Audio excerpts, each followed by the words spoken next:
Hello everyone, welcome live to 3Wide TV and the Monster Mile. We are at the Dover International Speedway here tonight, where Miles the Monster will try and tame another victim here in the American Sim Racing Series Hacksaw PC's Premier Cup Series. I am Peter Short, and joining me in the booth here tonight is Andre Graham-Bush. And Andre, it is known as the Monster Mile. This racetrack, very, very quick, like driving a roller coaster around this 1 mile racetrack. Definitely going to be a lot of fun here tonight. What are you expecting to see? I'm expecting to see a lot of slipping and sliding. We got the low downforce package on these cars tonight, a lot of horsepower. And from every race that I've watched this week, very little grip. So these guys are going to have to manhandle these cars around the corner. And like you said, the track's kind of like a roller coaster. You drive down into the corner, you drive up out of it. A lot of elevation change, a lot of unsettling on the suspension of these cars. It's going to be quite a show. It definitely will be quite a show, and all these American Sim Racing Series drivers absolutely know how to put on a show. They've been doing so all season long right here on 3Wide TV. Of course, the last time out, we were at Circuit of the Americas, and it was the number 70 machine of Scott Eckrich taking home the win. If you missed that one, it was the first ever timed event in the American Sim Racing Series, and we'll have a couple more of them later on in the season. But here tonight, it isn't a timed event. We're going to have 150 laps, 150 miles for these drivers to put on a show here on 3Wide TV. Big shout out to Hacksaw PCs, of course, for sponsoring this particular series. And I'll tell you what, I am running one of those Hacksaw PCs myself, and I absolutely love having a Hacksaw PC. But how about tonight's race sponsor as well, gunskins.com. Make sure you check out gunskins.com, because if you have any type of gun, gunskins.com more than likely has a skin for your gun, just a vinyl that you can put on your weaponry. And I'll tell you what, they come off easily, they're replaceable, and very, very cool. Definitely go check them out here tonight while watching the broadcast. Definitely going to be a kind of a potentially a long one, Andre. I know this racetrack has a tendency to make quite a few cautions because it is quite slippery and is so fast, as you see right there, a little bit of the speed coming out of turn number 4. Absolutely. I really feel like this race could go either way. If the drivers get in a rhythm and they really start feeling out the track, this race could just click off laps one after another. But like you said, Dover is one tough track. That outside wall wants to sneak up and grab you every time you drive up out of the corner. And cautions do breed cautions. I think we're going to see a lot of door-to-door action. I mean, being just a little over a mile, I think. You're going to be in traffic 24/7. So these drivers, very talented. I've watched enough races to know that these are some of the best on the simulator. But even so, Dover is one tough track to tame. That it is. Greg Evans comes into tonight as the points leader here in the Hacksaw PC's Premier Cup Series, a 57-point advantage over Tyler Seville. Scott Eckrich, another 2 markers back behind Tyler. Of course, Scott picking up win number 5 on the season for him, tying Greg Evans's win count. Only 4 drivers have gone to victory lane in the first 13 races, which is definitely just a testing to the skill set between Scott Eckrich and Greg Evans. But Tyler's still trying to pick up win number 3 here tonight. And with this racetrack being quite difficult, it could be anyone walk away with a victory here tonight at Dover, Delaware, the Monster Mile. As you see, a little bit of a look of turn number 1 there. A lot of banking here at this racetrack, Andre. We mentioned how it kind of races like a roller coaster, and that's something these drivers are going to have to put up with. But another thing I like that you mentioned is getting into a rhythm here at this racetrack. This is a rhythm racetrack, and as a driver, you really have to be mindful about getting on the throttle, because it can be very slippery, like you mentioned.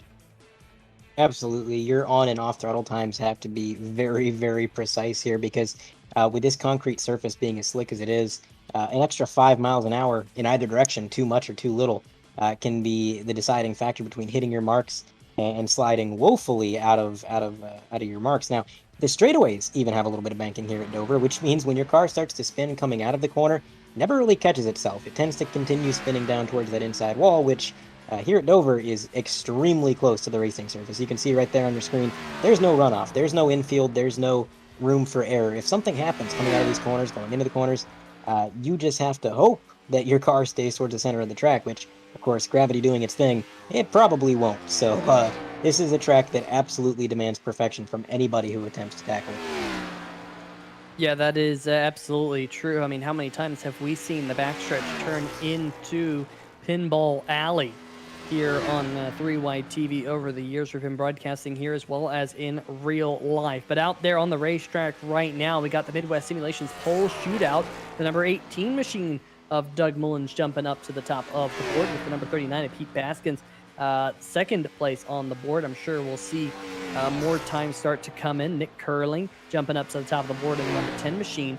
Nick, definitely one of those drivers who every once in a while comes out and surprises everyone on some of the more difficult tracks that we go to here in the American Sim Racing Series. This track is in that category. Definitely one of the tougher tracks these drivers will see this year. Troy Haight now jumping up to top of the board with a 22.042, trying to pick up, of course, that Midwest Simulations Pole Award here tonight. Multicam going on right here on 3-Wide TV. There's the number 88 there, Thomas George, top right of your screen. As you see on the bottom left-hand corner of your screen, one of the drivers who's been very, very quick here in the first half of the season. That is, of course, Johnny Avila in the number 63, currently atop the board in his machine. And there is Will Warser now on the bottom left-hand corner of your screen, trying to get wound up, and Andre running up near the wall there to try and get a launch here onto the front straightaway.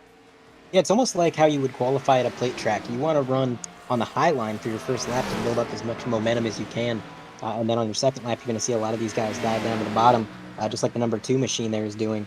And I'm a little surprised. So far, we have not seen a 21.9 yet.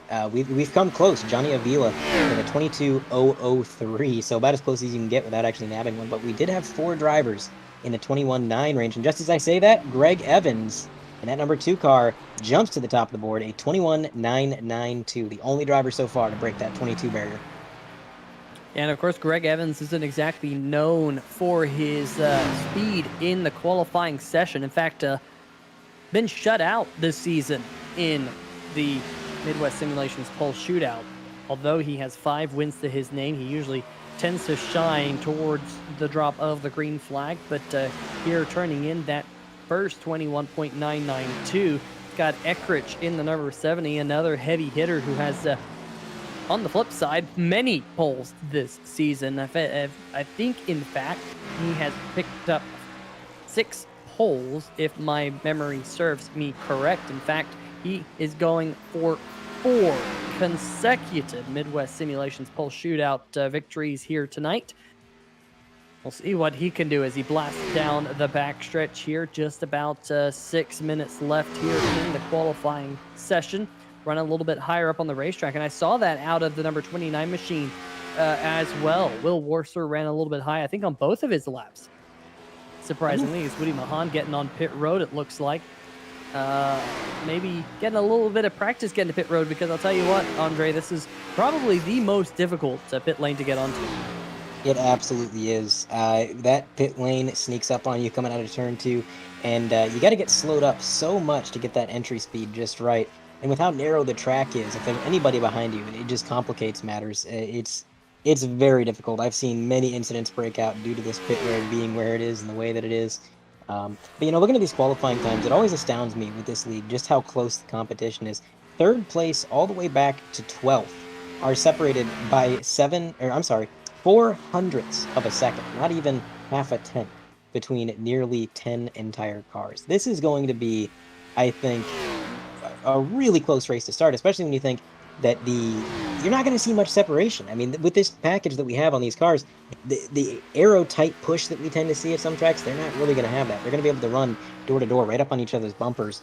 And Scott Eckrich now on the pole with a 21.921, so he's going to take it by about 7 hundredths of a second, just barely.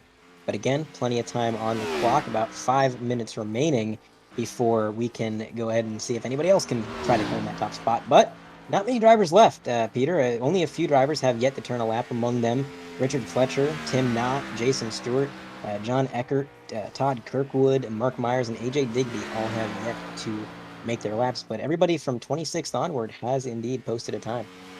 Yeah, and Scott Eckrich, like I mentioned, if he can hold on to this for the next 4 minutes or so here in the Midwest Simulations Pole Shootout, he will have his 4th consecutive pole here And you mentioned the level of the competition being high. You mentioned how tight everyone is on that leaderboard. 4 consecutive polls going back to the HomeNet hosting Iowa 200. He swept the HomeNet hosting polls at Kansas. And then last week, pretty much from start to finish at Circuit of the Americas, I think there was a couple of laps during pit cycles he did not lead. But Scott Eckrich was lights out last week at the Circuit of the Americas, my home track. I was really disappointed I was not up here in the booth. Wasn't exactly feeling 100% last week. Finally feeling, I'd say 99%. There's still a little bit of a tinge of sickness in me, which is just kind of nagging on me. But nonetheless, really disappointed I missed my home track. Hopefully the American Sim Racing Series will come back next season to awesome. We look at Adam Jersky here. He's out there turning some lap times in the Beef Jersey's Cheesecake Emporium and getting a little bit of a slide there coming out of turn number 2. I'm sure we'll see that quite a bit here tonight. Just waiting to see if any of these drivers that are still out there on the racetrack right now, Avila, Mullins, and Jersky, they're not taking any more qualifying times. They're just out there to get a little bit of practice. In fact, Mullins, I think, was the very first driver to turn time here in the qualifying session.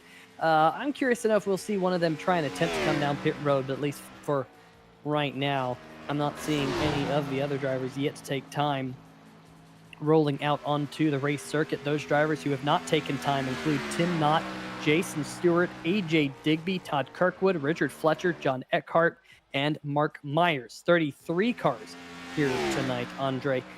Set to turn them loose here in just a little bit here for the Gunskins.com 150. Absolutely. And going back to that pit road, it's kind of funny. At a lot of tracks, it's the strategy to try to keep everybody else in the dark about when you're pitting. You don't want the competition to know your strategy. You don't want them to know you're coming down pit road until you've already made that left-hand turn. But at this track, you got to let them know as soon as you possibly can, because otherwise there's going to be stack-ups. And I think you're going to see a lot of the old chat box saying things like pitting in this time. A lot of that going on. And like you said, I'm curious to see if any of these guys come down pit road, get a practice run to get down to speed and kind of figure out their braking zones, figure out what sign on the wall is where they got to start letting off the throttle or applying the brake and things like that. But I have seen a few drivers, especially in public races, they don't practice getting down pit road because they think, well, it's Dover, it's a tough track, there's going to be a lot of cautions, I doubt we're going to have a green flag stop. And then the race goes green for 60 laps and they start to sweat a little bit and they're thinking, well, shoot. So these guys, I'm sure, have done plenty of practicing getting down pit road and private testing sessions before this race, even if they don't come down this time. But yeah, definitely something that you gotta keep in mind. A lot of drivers, obviously, their main focus is figuring out, well, how do I go fast? What's the fastest line around this track? But there are the other little intricacies like that, like getting into pit road, that they do have to be mindful of. And it's going to be a while before they have to think about it, though, because we are about a minute from gridding, and then we're going to have, hopefully, a long green flag run before they run those cars dry. Absolutely. We'd love to see those long green flag runs that they get here in the American Sim Racing Series Hacksaw PC's Premier Cup Series. As always, big shout out to the folks in the chat. The Joy of Driving, the new name in the chat. Not a new face, however. Welcome to joining us here tonight. Bird Vision TV saying hi.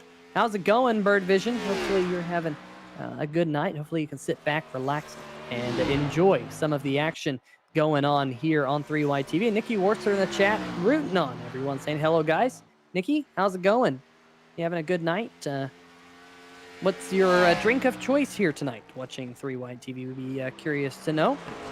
As Scott Eckrich looks like no one will be out there to battle him for. There you go. There you see it. A little bit behind on that one as I was looking over at the YouTube chat, but I think the number 18 there of Doug Mullins, he just learned how difficult that pit road is.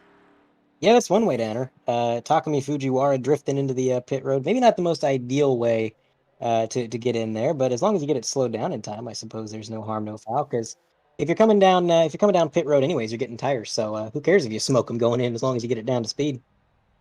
As long as you do not end up with a black flag. Scott Eckrich, we mentioned him 4 consecutive polls here in the American Sim Racing Series, keeping that streak alive. That streak will have to roll on to next week in the Sim Speed Shop Wheelman Showdown, the Charlotte World 300. Going to be a long one next week here on 3Y TV, as we got one of the longest races of the season.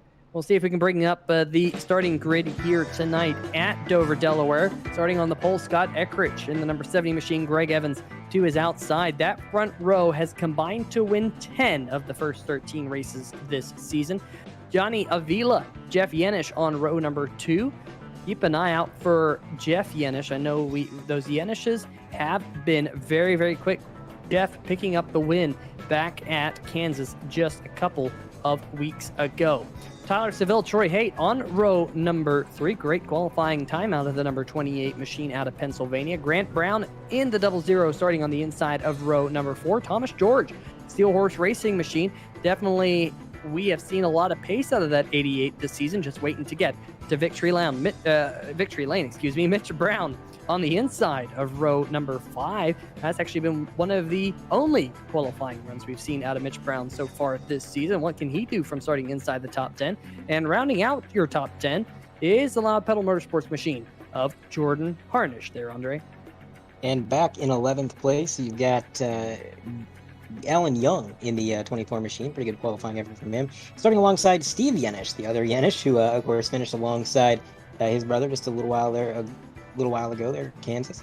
Brian Yazik starting at 13th. Will Worsler 14th. Adam Jersky in the, let's see if I can get this right, Beef Jersky's Cheesecakes machine, number 69, P15. Nick Curling 16th. Michael Crowbook 17th. Doug Mullins 18th. Pete Baskins 19, and Corey Silva 20. Pete? Yeah, and then kind of take you through the rest of your starting lineup here tonight. Kevin Stone, Jamie Moore on row number 11. Behind them, Evan Black in the number 92 with Jonathan Holstein alongside him on row 12. Michael Larch, Woody Mahan, row number 13. John Eckhart, Jason Stewart, row number 14. Mark Myers, AJ Digby rounding out your top 30. Of course, these drivers towards the back of the pack did not take time. Tim Knott, Todd Kirkwood, and Richard Fletcher will round out your 33-car grid here tonight for the Gunskins.com 150. Of course, a lot of eyes will be on the number 41 machine of Tim Knott. He's got Gunskins on the hood here tonight. Sponsoring the race, sponsoring the number 41 machine. We'll see how far he can climb. Base cars headed down pit road, race in the hands of the number 70 machine. Just waiting to see the green flag for the first time here tonight. Watch for any wheel spin on the cars as the green flag waves. We're underway in the Gunskins.com 150, and there's a little bit of a stack up. Troy Haight in the number 28 machine there, Andre, did not get rolling, and the outside line had a pretty big stack up, but we're able to keep things moving. We're 3 wide on the backstretch. You saw just a little bit further back, Jordan Harnish having to get around Troy Haight. Haight had a huge wiggle coming out of turn number 2, but they sort things out. We're single file up at the front. Eckrich got a great start. He's pulled away from Avila, who was able to take second away from Evans. And it was a disastrous start for Troy Haight. He started P6, already down to P12. That little bit of wheel spin, like you mentioned, Peter, got to watch out for it on these concrete surfaces, and it definitely came back to bite him. He just had to ride it out on the high line, wait for everybody to get around him on the bottom, and then once he saw that opening, he was able to drop down. Ever since he got to the bottom, he has recovered, and he is more than on pace. He's actually closing in on the cars that overtook him there in that half a lap. But right now, he's got a little bit more ground to make up than he otherwise would. And I think that's going to be a learning experience. Now these guys are starting to figure out the limits of what kind of torque and what kind of RPM they can get. As we go ahead and take a look at a replay of this restart, keep your eye on that grayish-silver car, the number 28. Just a little bit of wheel spin, holding up the number 88. As they stack up, the low line just goes by him in a freight train. 24 first down low there as well, and it goes from bad to worse when he just continues to be overtaken. So, interesting start to say the least there, but right now we got a battle for the lead. Greg Evans and Johnny Avila. That number 63 is in P2, I'm sorry. The leader, on the other hand, is actually driving away with it right now. He's about 1.6 seconds out, so only a few laps in, starting to pull away, and I think that qualifying pace is really carrying over into this race. Yeah, Scott Eckrich up at the front has been turning 22.3 second lap times. That time by 0.3 of a second faster than Avila in second. That race lead now up to 2 seconds after only 6 laps. Jim Foose in the chat jumping in saying, we believe this is the oldest track surface in NASCAR still running, repaved in 1994. And I'll tell you what, as someone who grew up watching NASCAR and seeing Dover as a concrete racetrack, if you go back before 1994, it was not a concrete racetrack, and it looks completely different back when it was actual tarmac. And it kind of is really cool to see. It's one of those things I'd love to see again. Maybe one day they'll come back and repaved over with tarmac, but at least for right now, it is the Monster Mile. And of course, Miles the Monster is a big concrete statue outside the racetrack. There you see that Avila losing another almost 2.5 tenths, 2.25 tenths that last lap to your race lead. And man, I'm just curious to know if Echrich's tires will hold up. We know he's a master of managing tires, and it took a lot of tire management last week at the Circuit of the Americas. Notoriously hard on tires, especially with the hot Texas sun. But we're up in Delaware here tonight. Jeff Yenish in his number 89 machine running in the 6th position right behind Grant Brown. Brown inside the top 5, and Mitch Brown's gained a couple positions right back behind him. We now look a little bit there is Mitch Brown right there, the Mod Chaser Media number 36 machine, trying to run down Jeff Yenish for that 6th spot. And right behind him is the number 55. Caution is out. That is Evan Black in the number 92 machine, who has gone around in the back half of the field. Jonathan Holstein also looks like he's got some front end damage in the number 73. Let's see if these two might have been related. There's the 92 of Evan Black working his way through turn number 3 and 4. And contact with the number 39 machine. And oh man, the 92 going around up the racetrack. Almost got someone else. Was that Woody Mahan who almost got a piece of that? That was really close to being a really big accident. That was some quick thinking by the 92 to get that thing locked up the way he did. You could see coming out of the corner there, just a little bit of contact with the wall, like you mentioned, and that just kind of ping-ponged him around. But the way he locks up the brakes right here and doesn't think to move, doesn't panic when he sees all this traffic coming towards him, that was absolutely brilliant. That saved not only his day, but everybody coming towards him. It gave them the opportunity to choose a line, stick to it as we go on board. You can see that here comes that hit from the outside. He tries to gather it up, but that second little knock gets him around, and then, of course, just sliding back up towards the racing surface. And that was a scary view right there with all that traffic right in his windshield. You know, the good news for Evan Black is looking at that number 92 machine, you'll definitely be able to continue on here tonight, but quite a bit of damage. Pete Baskins in the DMLC Racing Channel Ford Mustang, he will be taking the end of longest line penalty for causing that incident. First caution flag here tonight, coming just around lap number 10 here on 3 Wide TV. Thanks for joining in to the Gunskins.com Dover 150 in the American Sim Racing Series Hacksaw PC's Premier Cup Series. Race number 14 of the season. We're closing in on the halfway mark, believe it or not. I mean, that is absolutely crazy to think that we are almost to the halfway mark. 36 points events this season, and it'll be just about a month away from now when we cross that halfway mark in the season on June 23rd. Of course, that is the Cleveland Wrap 150 at Pocono Raceway. Definitely looking forward to that one. Pocono put on some very interesting races last season here in the American Sim Racing Series Hacksaw PC's Premier Cup Series, and I cannot wait to go back. But not too long after that, remember last year, Pocono was a double header event. We had 2 races at Pocono in a single night. Well, this year, the kind of twin races are now the DMLC Racing Channel Chicagoland Twin 125s. That'll be July 14th right here on 3 Wide TV. We got some fun races coming up for you folks. Of course, we mentioned earlier the Sim Speed Shop Wheelman Showdown Charlotte World 300 next week, May 26th. The whole sheet metal 150 a week after that at Sonoma, before we have an off week for the iRacing week 13 build coming out. And then we go to Bristol Motor Speedway, the Sim Speed Shop Wheelman Showdown Dirt Race. I circled that one at the beginning of the season. I believe they've kept the Dirt Race. There was some discussion about removing the Dirt Race and maybe going to another racetrack. Not sure if it is still going to be at Bristol. I heard some rumors that it might be going to the Nashville Fairgrounds. So we'll keep our eyes on that, whether or not there is a little bit of a schedule change or not. But getting word from Mr. Producer in my ear that the pace car is headed down pit road. And Andre, we're about to go back green. These drivers have some laps on their tires. Watch for the wheel spin. And there is no wheel spin from the 70. I can assure you that. He got out to a 2-car length lead almost immediately. And I gotta say, this 70 car with the short run speed that he's showing, I think it's gonna be tough for anybody to catch up to him. But you mentioned before that caution came out, Peter, how long can his tires hold out? It's really up in the air. I'm watching him drive these corners, and I was watching him on that last run, and he's not sliding around much. You look at his steering wheel inputs, and they're smooth, they're consistent. Even though he's driving really fast, and he's one of the fastest cars on the track, he doesn't seem to be pushing that car to its limit. So I gotta imagine he's at least somewhat saving those tires, and I'm curious to see, can he replicate that pace from the first stint there in this stint, as the number 63 Johnny Avila isn't quite letting him get out to the lead that he had initially. Is now coming out of the corner. He's actually going to close in by about another half a car length. Lap time comparison last time around for Johnny Avila, it was a 22.469. Scott Eckrich, 22.476.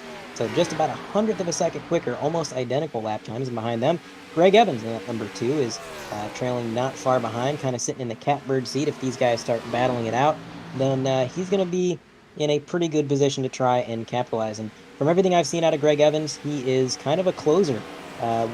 He does like to run up front, but I've seen a lot of races where he just runs a little bit further back, a little bit off, and then at the end of the race, it's like he just turns it up to 11, he gets up there, and he gets the job done. So I'll be keeping an eye on him all night long. Another driver that I'm going to be keeping an eye on is Will Worsler. I've been keeping an eye on him, and the way that his car is handling right now looks a lot different to me than a lot of these cars around him. When he goes into the corner, he's entering half a lane lower, he's running about half a lane lower, but when he comes out of the corner, he's losing that speed that he gains going in. So he's running a bit of a different line, and I wonder if that's sort of a tire conservation method, or if that's just where his car feels comfortable. But it's always interesting to see when everybody around him, or when everybody around a certain driver is running a particular line, and you got that one guy deviating, you got to wonder, why is he doing that? And I got to think Will Worsler has something up his sleeve, and we've seen some good runs from him this year.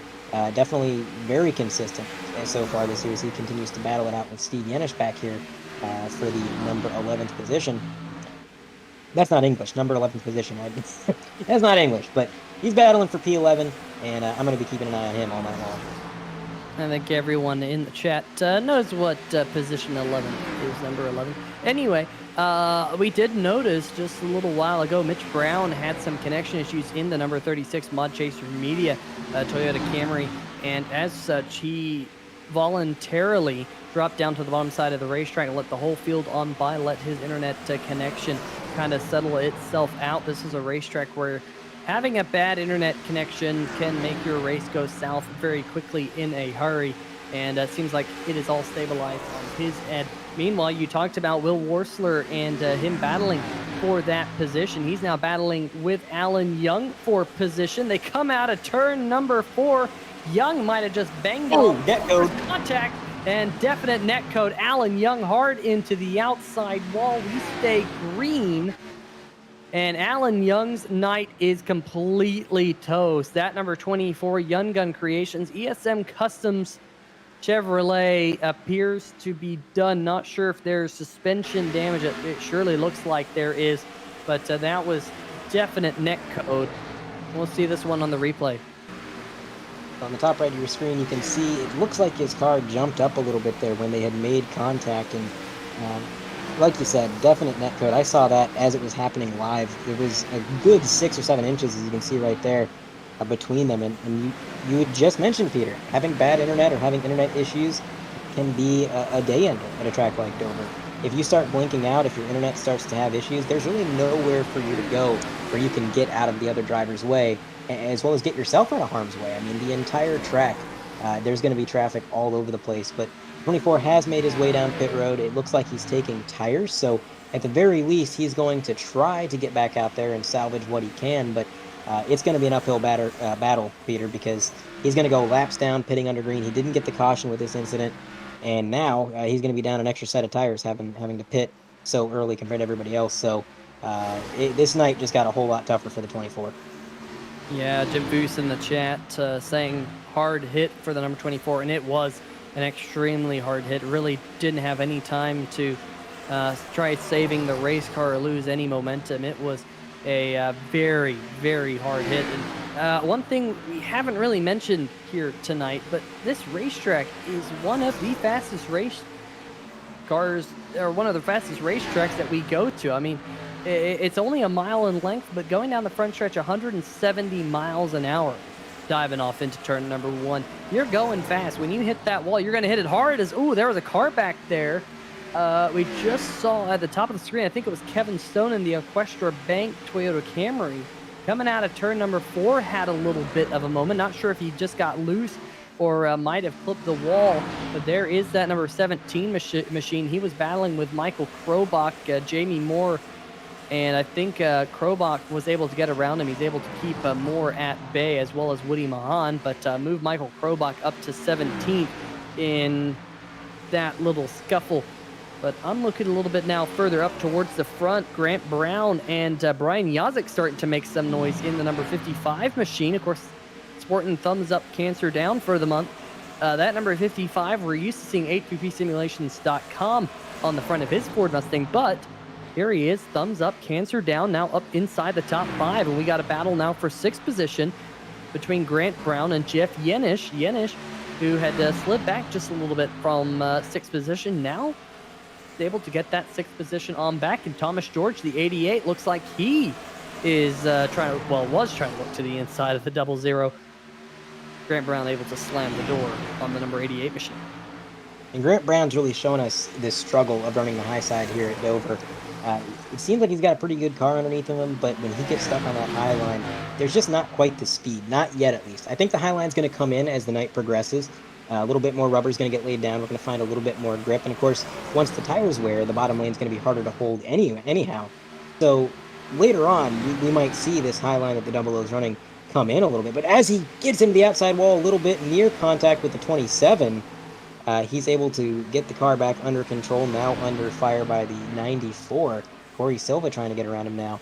But, yeah, that high line, not where you want to be, at least not at this stage in the race, as we have another side-by-side battle breaking out. Will Worsler in the 29 was side-by-side with Evan Black. Evan was able to make the overtake, and now that's going to put him securely up into P12 as he tries to run down number 94, Corey Silva. And behind them, the 28, Troy Haight. He's running right ahead of Adam Jersky in that Beef Jersky's Cheesecake Machine. A lot of single filing out, finally starting to get a little bit of patience, I would say, and really one of the closest battles I'm looking at right now. Jamie Moore in the 82 making a move on the number 17 for 19th. Actually, I believe that was for 18th. I apologize. But right now, I think these guys are starting to get into that rhythm we talked about, Peter. Yeah, just starting to find their groove. Granted, almost the 00 there. That is Grant Brown there. Comes up as black, unfortunately, on the broadcast. Not 100% sure. Oh, contact! Oh, contact! That was, man, in unison there, Andre. Will Worsler and Evan Black making contact. The number 29 hitting the number 92. So a little bit of reverse numbers trading a little bit of paint out there on the racetrack right now. And we did see Evan Black, Andre, involved in the first caution. He came down pit road, I believe, and took on tires. So he's on a little bit different strategy than some of these cars around him. Slightly fresher tires, and he's been able to make some passes because of, I think, those fresher tires.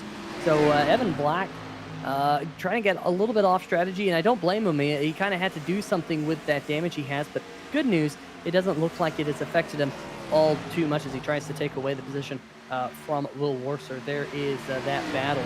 It is Grant Brown leading Will Worsler, Evan Black, and Troy Haight starting to come back into the picture after he had his troubles right on the start of the race. Worsler now getting underneath Grant Brown.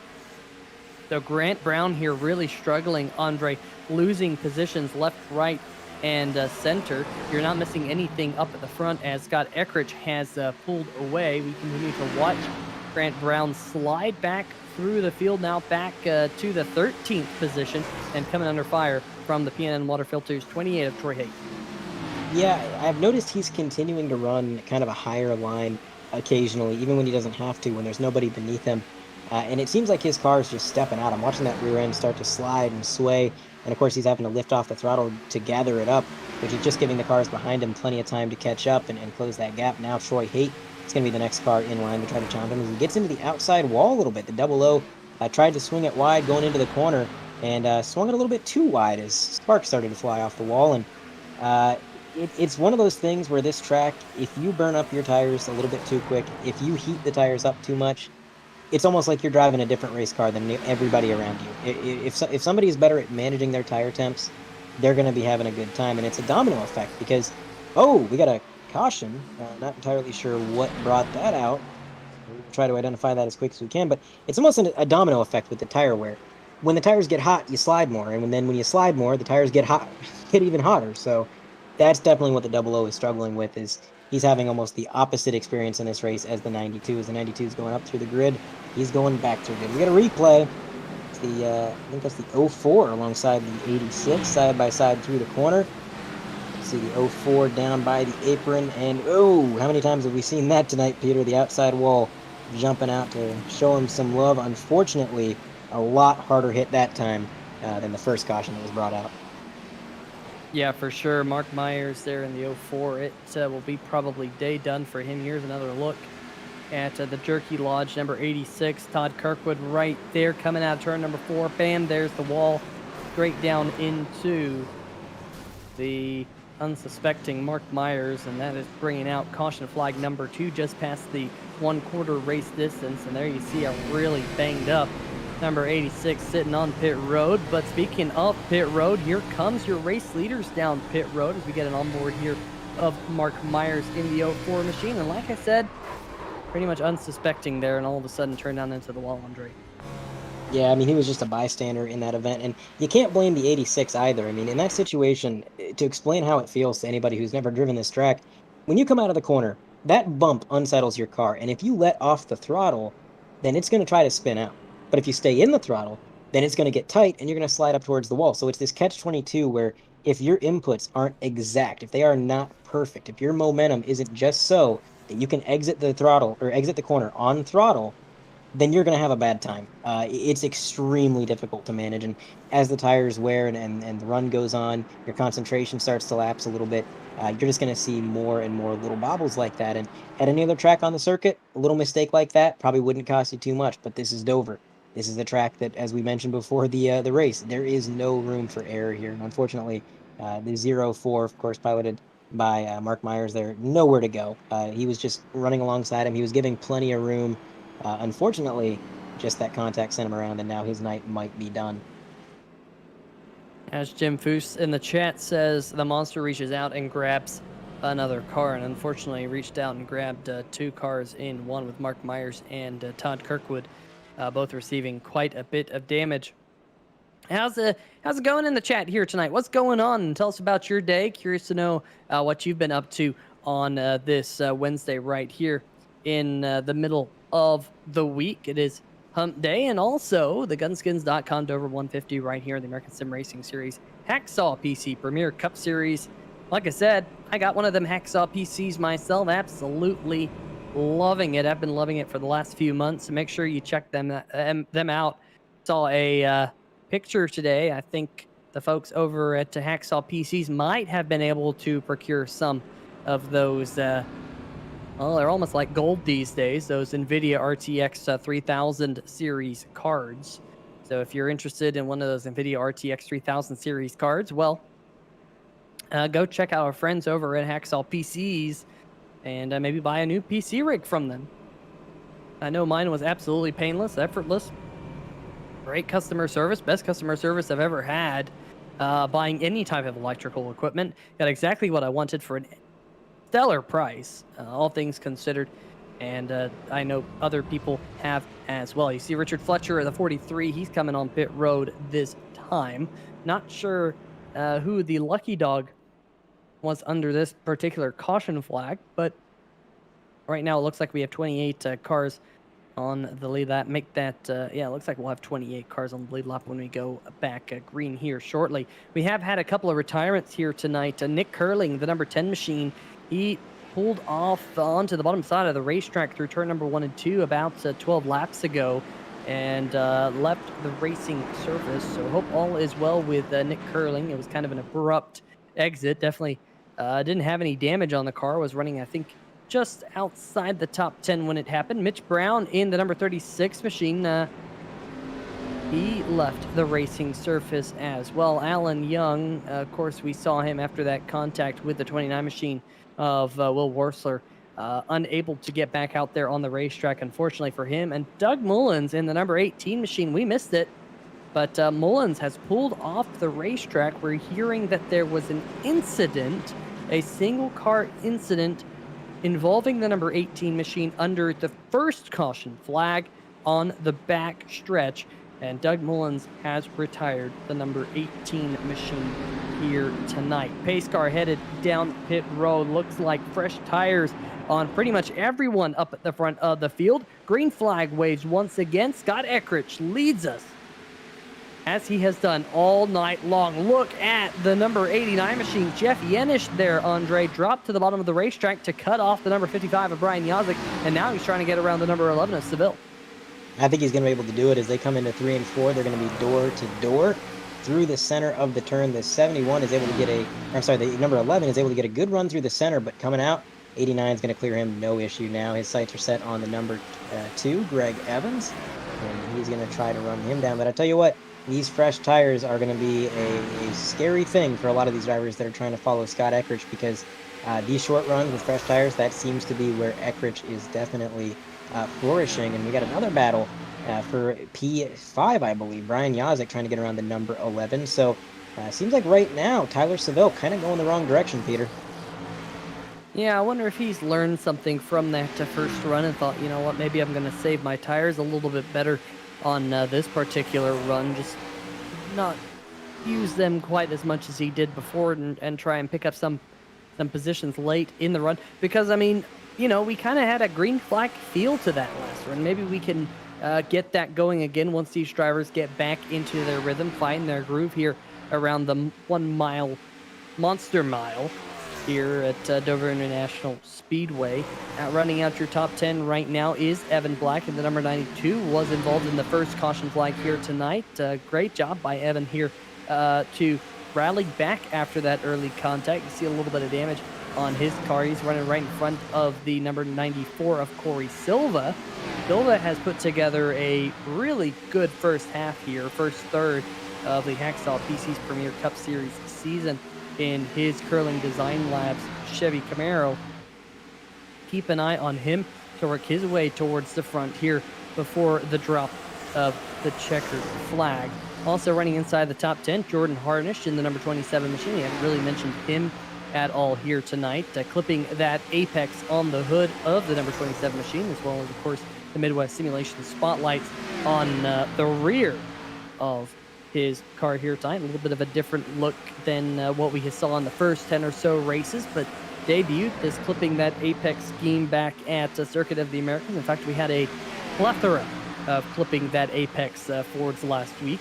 Couldn't tell really who was who, but Harnish here this week continuing to sport that look. Really good ride, but we continue to focus there on Corey Silva, right behind that car in front of him. In fact, there on your screen, on my screen, excuse me, Harnish has that clipping that apex scheme, but on your screen, he's got the number 27 Menards scheme. So good old trading paints giving us a little bit of a hiccup here tonight, as it tends to do here, but nonetheless, Scott Eckrich out of the front, now up to about a 1 second lead over Johnny Avila. Looks like maybe Silva trying to make a pass underneath Evan Black.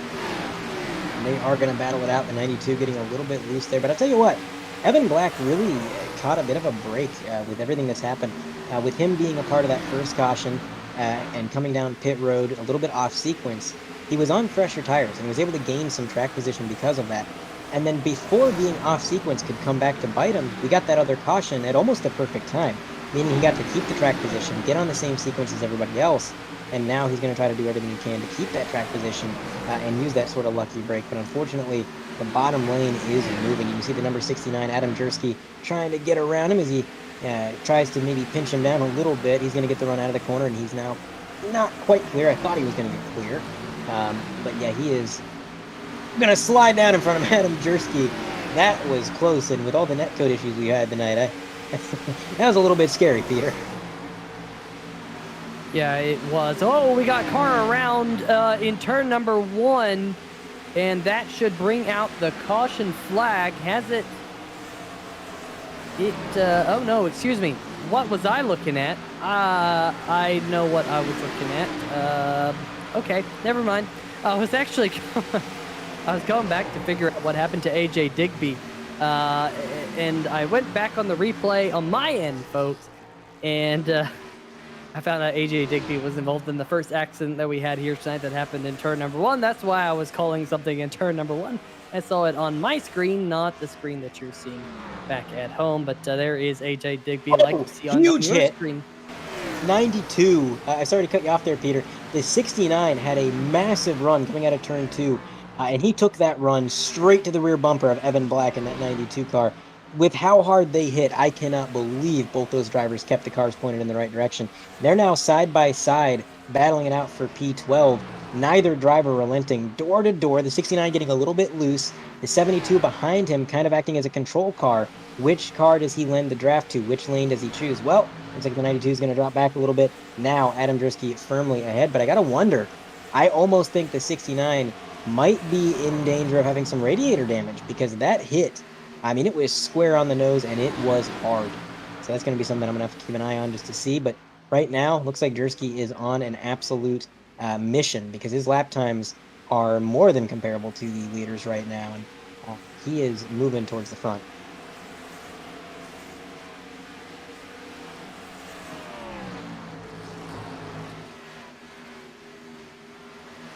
And Evan Black, just a quick update on Evan Black. He has manually disconnected. The 92 apparently having some issues of some sort after that contact. I'm not sure if that was just the final nail in the coffin, but that was unexpected. He disconnected after running almost inside the top 10 there. It didn't seem like the damage had his car handling too poorly, but now he is completely out of the race, so we're going to have to keep an eye on that as that develops. Yeah, that is a tough break for the number 92 machine. Definitely wasn't his night. Wonder if it was any of that contact between him and the number 69 machine. Meanwhile, I'm watching Troy Haight, the number 28 PNN water filter Chevy Camaro. Something is wrong with that car. Just lost a ton of positions in the number 28. There he is. Just lost a spot to Jason Stewart, Pete Baskins, Michael Larch, Grant Brown. They all freight trained that number 28 machine. He's going to find himself now all the way back to the 20th position. Started up there inside the top 10 tonight, and definitely seeing a little bit of right side damage to the PNN water filters machine. Let's see if we can see what happened here on 3Y TV. Was racing with Jamie Moore there in the Black Widow machine coming out of turn number 2 here. Was there any contact? No contact there just yet. Going off into turn number 3 and 4. Will we see Miles the Monster turn number 4 come out and grab another car? No, just got really tight there. Kept it off the wall, but Andre losing a ton of track position. Well, I would choose losing the track position as opposed to hitting that wall, because we've seen too many times tonight where that outside wall just sends somebody down towards the infield. And in the case of that 28 car, he had a lot of traffic underneath him. If he had got into it, that would have been an absolute catastrophe. Luckily, he was able to get that thing straightened out, kept it off the wall, and everybody around him was able to kind of react accordingly. And it was a great display by everybody. Right now, I'm keeping an eye on Steve Yenish, who just got around Tyler Seville. It was a short battle, and he was able to get around him up into P6. Now he's running down Brian Yazik in that number 55 machine for P5, and he is running fast laps. Last time around for Yenish, it was a 23.54. For Brian Yazik, it was a 23.6, so about a tenth of a second per lap. Seems like that 23 is definitely on the move, and of course, once he gets to that 55, it isn't far to the next car. He's got Jeff Yenish up there in the 89 car right in front of him, so give him a little bit more time under this green flag run. He may be up there battling it for 4th, but right now the breakaway between the top 3 is very noticeable. Scott Eckrich has about a 2.1 second lead. Johnny Avila and Greg Evans are battling about 0.4 of a second apart for 2nd.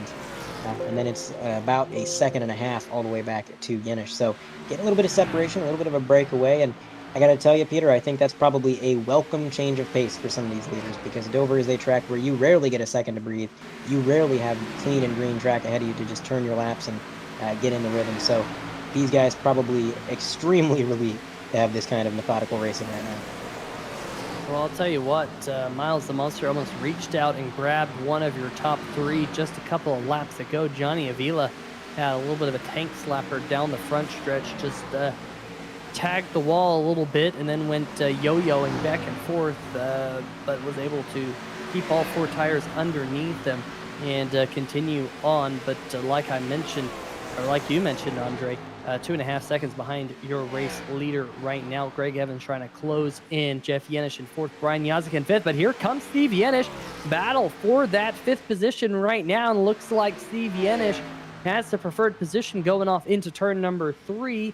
And coming out of turn number 4, sure enough, Steve Yenish, excuse me, now behind his brother Jeff Yenish, as they're fourth and fifth, nose to tail, just like they were back at Kansas just a couple of weeks ago, but about 3 positions better at the end of that checkered flag. But Jeff has been having a stellar run here tonight. Same thing with Steve Yenish. Brian Yazik now drops back to 6th. Tyler Seville in 7th. Thomas George, Jordan Harnish, and Corey Silva. Silva has been able to work his way inside the top 10 here as we close in on the halfway mark here in the Gunskins.com Dover 150. Mentioned Corey Silva closing in on the top 10 and finally getting there. He has been slowly carving his way through the field all night long, little by little. And it seems like every lap that goes by, he's learning a little bit more about the car, getting a little bit more comfortable with it. And I think towards the end of the night, we might see him closer to the top 5 because his lap times have just been getting better. He looks like he's comfortable in that car. He's not sliding around a bunch. And right now, I think the only thing holding him up from getting a little bit closer is Jordan Harnish in that 27 and Thomas George, who are they're on pace. They're running the way they should be, but a little bit of maybe aero tight just from that dirty air in front of him, because I'm noticing in the center of that corner, he is kind of skating that front end and starting to slide towards the top. Is the 27 getting it big sideways into the corner, but I think intentionally. I think that was an intentional sort of whip into the corner, which is something you can do. It's something you do at great cost to your tires, but it's something that you could do. This 3-car battle, though, for this, I guess, 8th position with Thomas George up there in P8 is one of the closest battles, and man, these guys are really not giving up an inch. Their lap times right now is a 23.9 for Corey Silva and a 23.9 for Thomas George. The leaders, for comparison, are also running 23.9. So right now, just about everybody within the top 10 is running near identical lap times, which is really impressive. We're not really seeing many comers or goers when it comes to the tire wear. Usually on these longer green flag runs, you see some guys that are better at saving, some guys that fade a little bit quicker, but right now, all of these guys in peak form running nearly identical times.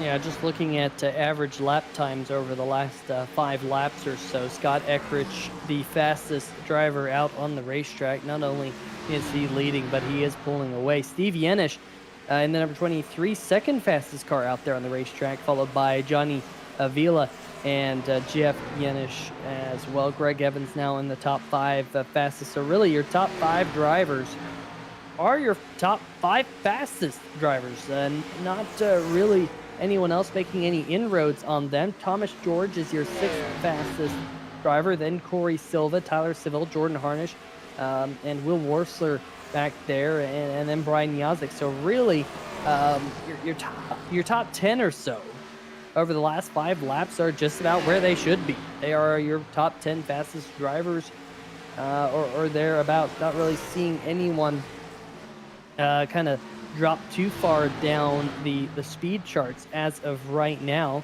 Eckrich once again busting out the fastest lap on the racetrack. Johnny Avila second fastest.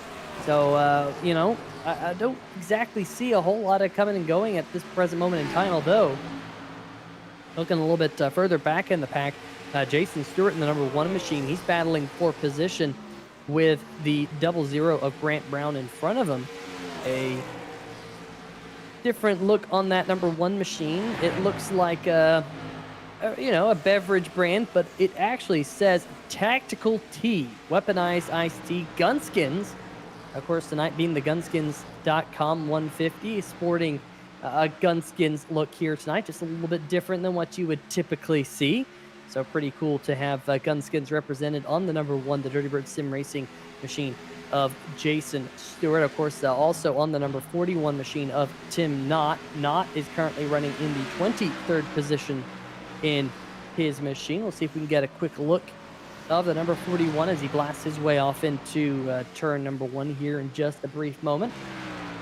There is Tim Knott, Gunskins on that Toyota Camry, and ooh, smacks the wall there coming out of turn number 2. Just throwing up some sparks there, Andre, for the fans. It's the commentator's curse, man. You put a camera on somebody, and you got to think it's a lot of pressure, too. Anytime that you carry the race's sponsor on your car, you kind of feel like you got a little bit of a weight on your shoulder, and definitely a little bit of pressure. But he's doing pretty good right now. He's running top 25, and of course, after he got into the wall there, he was able to gather it up. I think give him some time to figure out the car, and we're going to see Tim Knott moving up the grid. Speaking of moving up the grid, while all that was going on, I was watching Steve Yenish. He was able to get around his brother, Jeff. Jeff Yenish slid up the track, said go ahead and take it, and ever since then, Steve has been able to pull away by about a second over the number 89, and he is closing in little by little on Greg Evans. Last time around for Steve Yenish, 24.015. Greg Evans, 24.079. So just a hair faster, but again, as they continue to go through this run, we're going to see maybe who's a little bit better at saving tires, maybe who fades a little bit quicker. And of course, if this stays green long enough, we're going to see some green flag stops, which could shake things up further. But Steve Yenish has done a phenomenal job tonight, working his way up through traffic, now in the top 5 securely. And this separation that we have right now in the top 5 kind of means to me that all of these drivers are going to be able to just hit their marks, focus on driving to the best of their ability. They're not worried about traffic. They're not worried about dealing with all that navigation. But I'm a little surprised, honestly, Peter. There hasn't been that much lapped traffic. Scott Eckrich right now is currently pulling up to Tim Knott, and he's got one more car ahead of him. But it's taken him quite a while to really get into lap traffic. I've seen a lot of races here over the last week where it seems like, as the 41 gets into the wall ahead of the leader, he's going to have to go high around him there. But I've seen a lot of races, Peter, where they get into lap traffic within the first handful of laps. But this goes to show the level of competition in this league when there's really not much separation this far into the run. Yeah, that is very true. Right now, 1st to 23rd is separated by 24 seconds or thereabouts. But from 2nd, Johnny Avila back to Woody Mahan in 12th is only about 8 seconds. So definitely quite a few drivers within striking distance of one another as we're in the second half now of Gunskins.com 150. There is the Gunskins.com number 41 machine, as Jim Foose in the chat aptly pointed out. He also aptly pointed out that we have had another retirement. The number 73 machine, the Spotted Cow Brands machine, has come to pit road. Holstein was not exactly having the night he was hoping for, running in the 24th position when he peeled off the racetrack to come down pit road and ultimately did end up parking his Chevrolet Camaro. Looks like he'll be scored with a 27th place finish here tonight at Dover, Delaware, the Monster Mile. There's the number 27 machine, Jordan Harnish right there. And he is running right back behind Thomas George. He's had fairly quiet night in that number 88 machine, just about exactly where he started tonight. I was going to say he's about where he started, and I looked at the numbers, and he hasn't lost or gained anything from the drop of their green flag. Biggest mover of the race so far here tonight is Woody Mahan. The number 84 machine has picked up 14 positions since the drop of the green flag. There is that Mahan Speed Laboratories as well. Jordan Harnish has a big wiggle there on the backstretch in his beef jerky cheesecakes machine. There is Woody Mahan.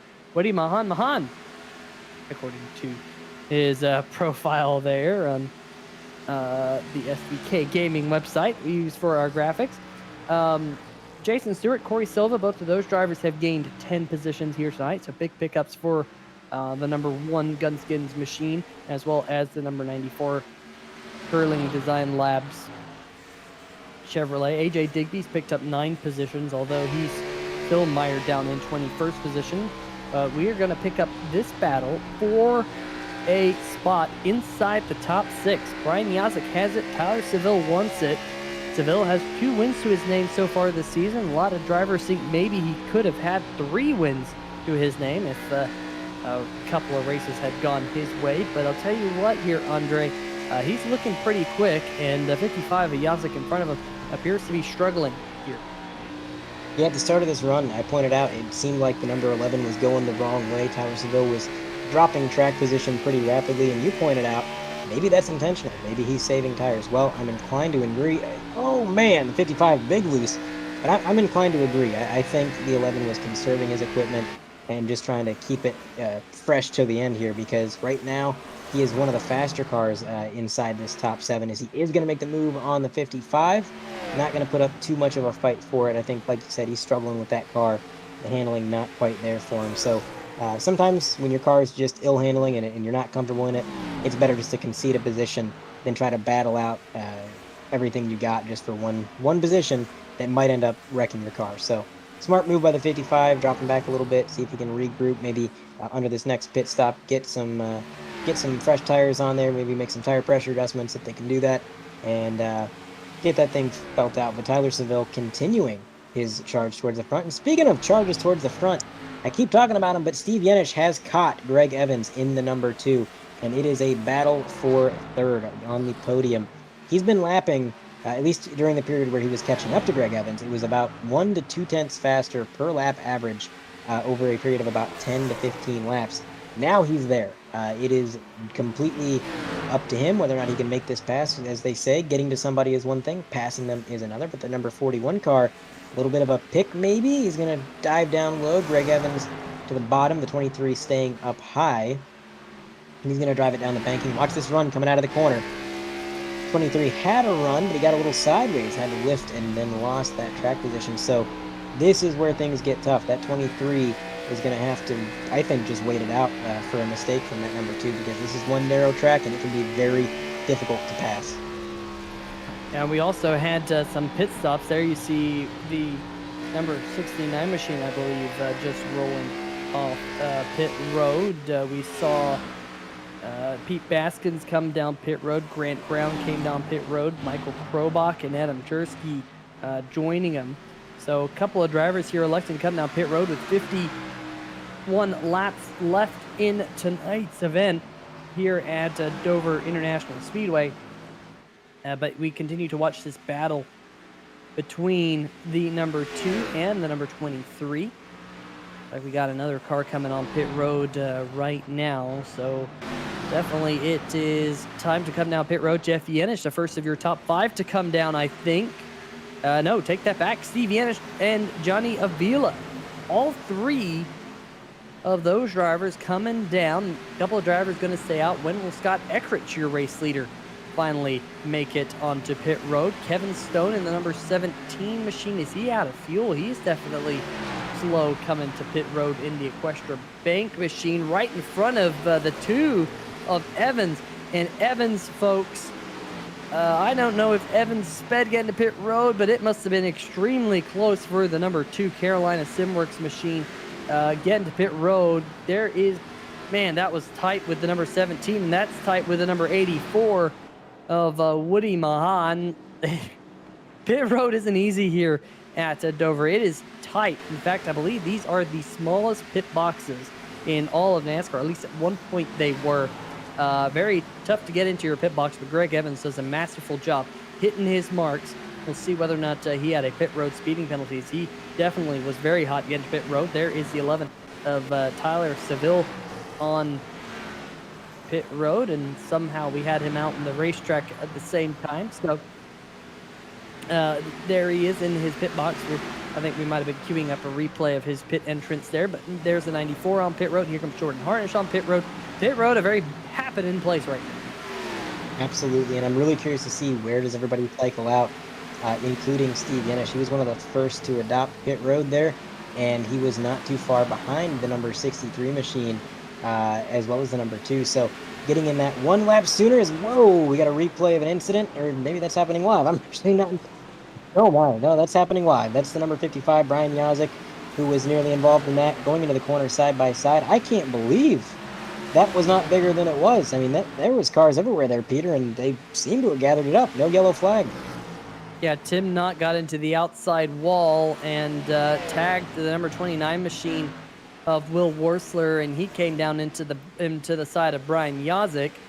So Worsler and Yazik able to kind of continue on, but that number 29 machine a little bit worse for wear. Hearing we have the 3-wide TV replay lined up for you. There's Tim Knott, the 41 machine, into the wall, comes down into the 29. The 29 pinballs down into the 55, and the 55 was sideways, but able to keep it going relatively straight. That is all things considered, Andre, a masterful save out of Brian Yazik in the thumbs up, cancer down Ford Mustang. I mean, he had that thing pointing towards the outside wall, and here at Dover, you just don't save that type of thing. I mean, he was able to prevent any further damage. Unfortunately, he did get some damage, but I think everyone in the chat, that was definitely one of the best saves I have seen here for quite some time on the channel.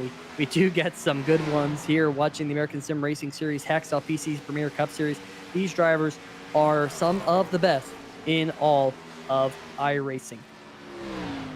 Absolutely. Well, Andre, go ahead. Go ahead.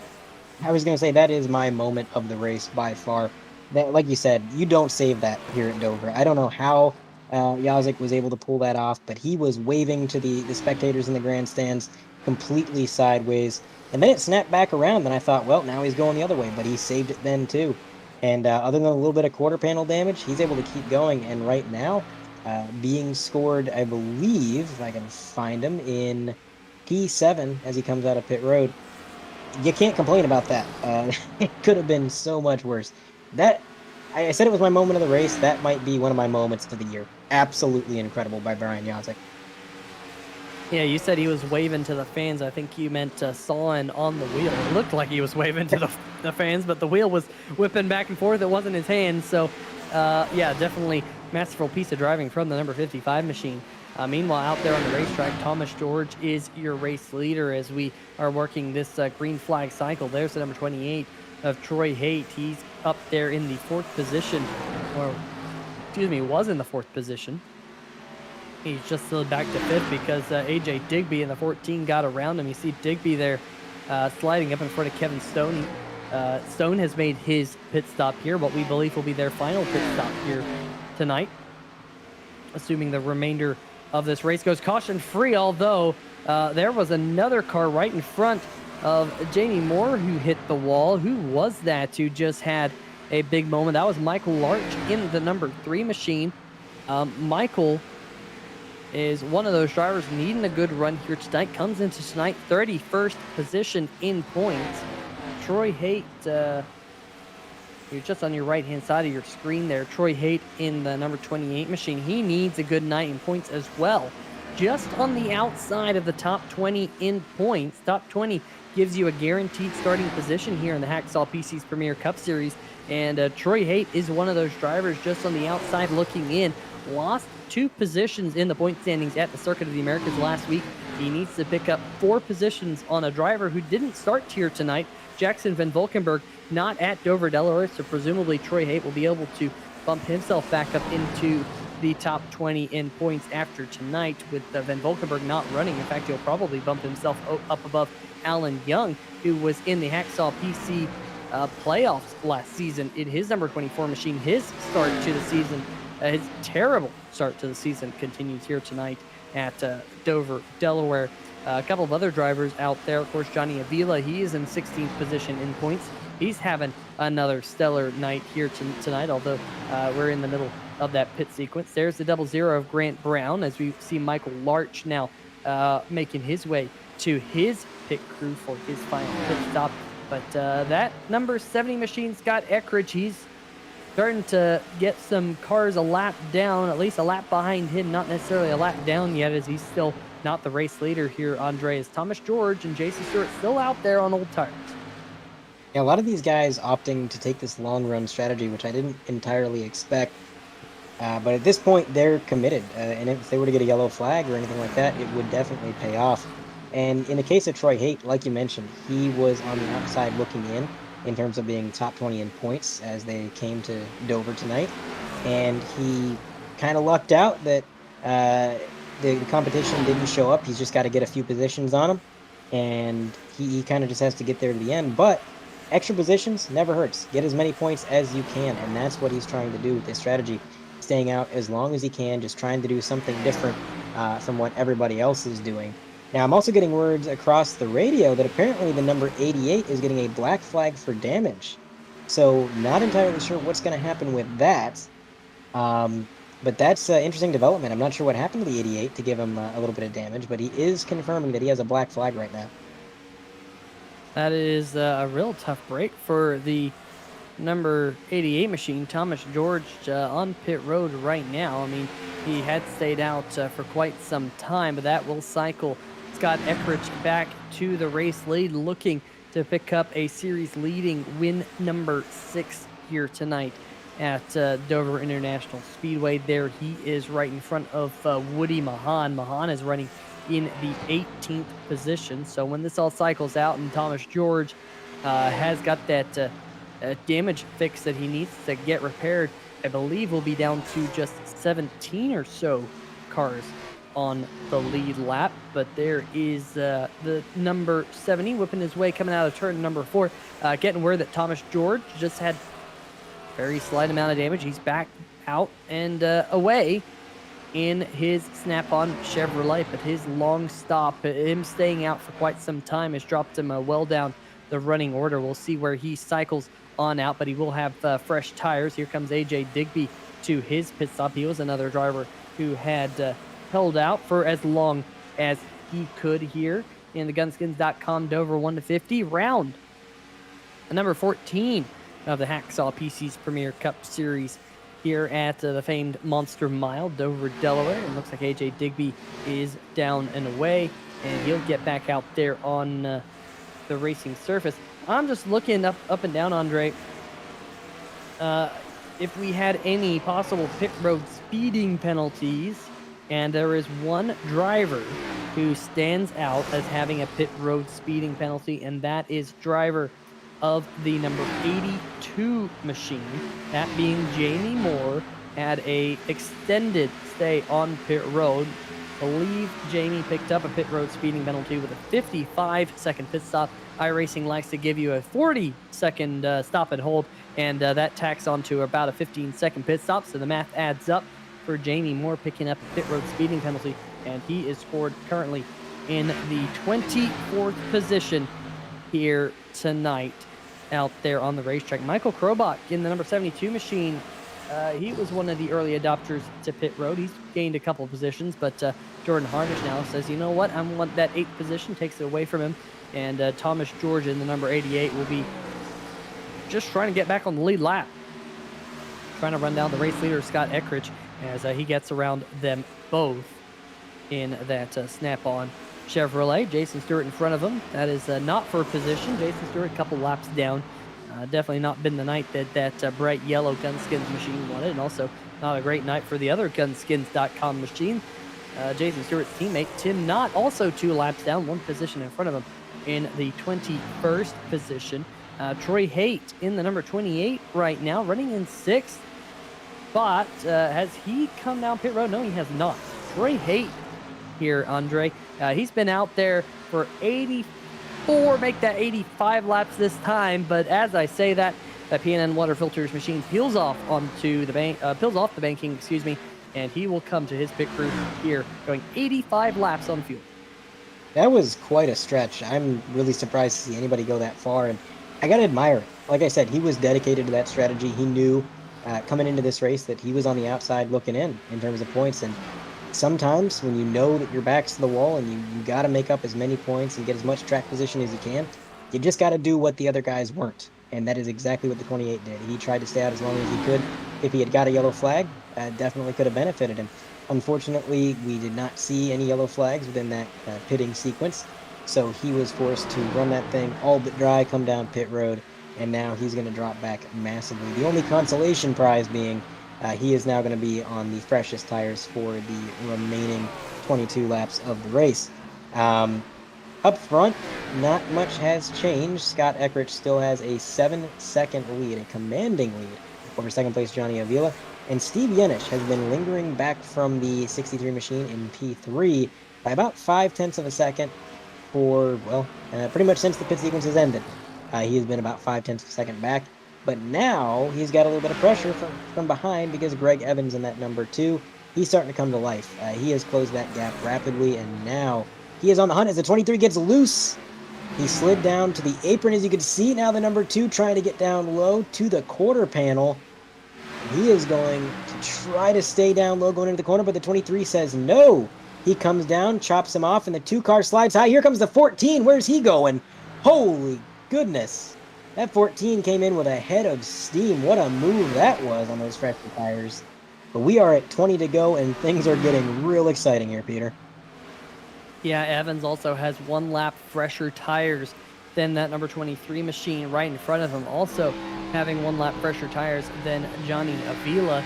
Avila and Steve Yenish, as well as Jeff Yenish, all came down pit road now 31.5 laps in the rear. So give Greg Evans a little bit of a tire advantage. And of course, these 2 drivers have battled it out quite a few times this season here in the Hacksaw PC's Premier Cup Series. Evans definitely very, very quick. We know that Carolina Simworks machine, he is your reigning Hacksaw PC's Premier Cup Series champion. And the number 2 machine, we know he knows how to get the job done, especially late in these races. Pete Baskins, the 39 machine, in the inside wall, in the outside wall, off the pace. And the DMLC Racing Channel Ford Mustang gets it righted. We will continue to watch this battle as Greg Evans gets to the inside, but we almost had another caution flag here. We've only had 2 here tonight in the first 130 or so. The 23's around! The 23 machine going around, and is that going to bring out the caution? Yes, it does. Steve Yenish has ended up in turn number 3, pointing sideways. Contact between him and Greg Evans. Absolute heartbreak for that 23 after a hard-fought night to get up inside the podium. We're going to take a look at the replay. You can see the 2 cars sliding up ever so slightly. They're side by side as they exit the turn, and then right here, looks like the 23 was trying to avoid the outside wall. I think that's what happened. He thought he was getting a little too close to that wall on corner entry, dove it down, and Greg Evans was just closer than he was expecting. Luckily, he was able to get it locked up as we take another look at it here, coming through the corner. Very close. They're able to get out of the corner side by side, no issues, and then right here, that's just that little turn down. And that was all it took. There just wasn't enough room to make that move. And of course, Greg Evans is going to have quite a bit of damage on the Carolina Simworks Chevrolet. I'm just wondering, Andre, if we can get an onboard maybe with one of these 2 cars. There was something happening up the road that might have distracted the number 23 machine.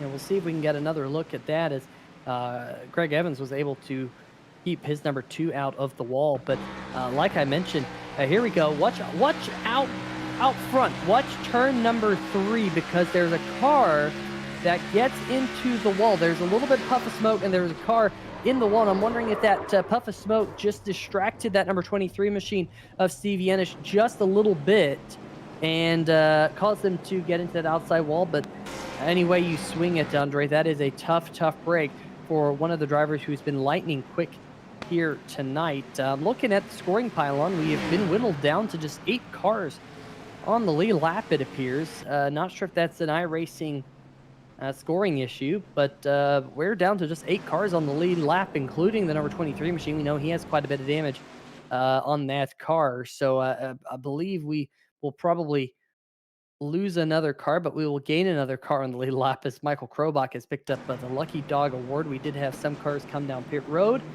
under this caution flag, including Scott Eckrich came down, got 4 fresh tires. So it's going to be a heads-up fight, it appears, between Scott Eckrich and Johnny Avila to pick up the checkered flag tonight. We know that Eckrich has had a lot of short-run speed tonight, but I got to think maybe that's going to motivate the 63 to push the car a little bit harder on these short runs here, because we're going to go green with roughly 10 laps or so to go. That's not much time. You're not going to be worrying about saving tires, saving fuel, conserving your equipment. You're going to be pushing that car as hard as you can with pretty much no regard to conservation. So with that sort of freedom, I think we might see that 63 make some bold and aggressive moves, especially when you know if you want to win, you got to get out in front of that 70 as soon as possible, because we have seen time and time and time again that 70 gets out front Eckrich just drives away to a massive lead, and there's nothing anybody could quite do about it. So it's going to be an aggressive restart, I'm sure, for everybody up front. And Eckrich is going to have to play some serious defense. And of course, every driver going to have to avoid that wheel spin, make sure they hit their marks, get the right amount of torque, and get the best restart they possibly can. But with only 8 cars on the lead lap, like you had mentioned, maybe a bit of a lucky break for Steven Yanish, who he's going to get some of this damage fixed, I'm sure. I'm not sure how much he's going to be able to get it fixed. That car is not looking too healthy, but uh, with so few laps remaining, if he can limp it home, I think right now with all the cars that took wave rounds, we're up to 15 cars on the lead lap. The worst he could do if he were to limp it home is finish roughly 16th. So a little bit of a consolation there, but I'm sure still a lot of frustration for Steve Yanish, who, again, he carved his way up through the field, and just one slight mistake was all it took to pretty much put an end to that. Yeah, definitely tough to see here tonight. A couple of the main contenders up at the front having that issue, but only the third caution flag here tonight. I mean, all things considered, Andre, it's been a really good Dover race. I know we see some of these Dover races end up being caution after caution, but there's been some great side-by-side, and now we're getting the 1 to green. So it looks like we'll have an 11-lap shootout here on 3 Wide TV to close out the night. Definitely going to be a fun one. Fun close to the Gunskins.com 150. Perhaps we'll go a little bit more than 150. Perhaps we'll get a little bit of green-white checker action. Let's see that. Let's pose that question to the chat here. Will we see any green-white checkers? Well, we got green-white checker TV in the chat. So, green-white checker TV, you know the drill. Any green-white checkers coming out here tonight? That's kind of a question posed for you. It's a perfect question for you. Pace car coming down pit road. Green flag back in the air. And the number 70 of Eckrich, he's going. But good restart by Johnny Avila, and number 63, able to keep with him. Not quite able to keep with him enough, however, because Eckrich able to swing down to the low line through turn number 1 and 2 onto the backstretch. They are side by side a little bit further back in the pack. Pretty much all the way back in the pack.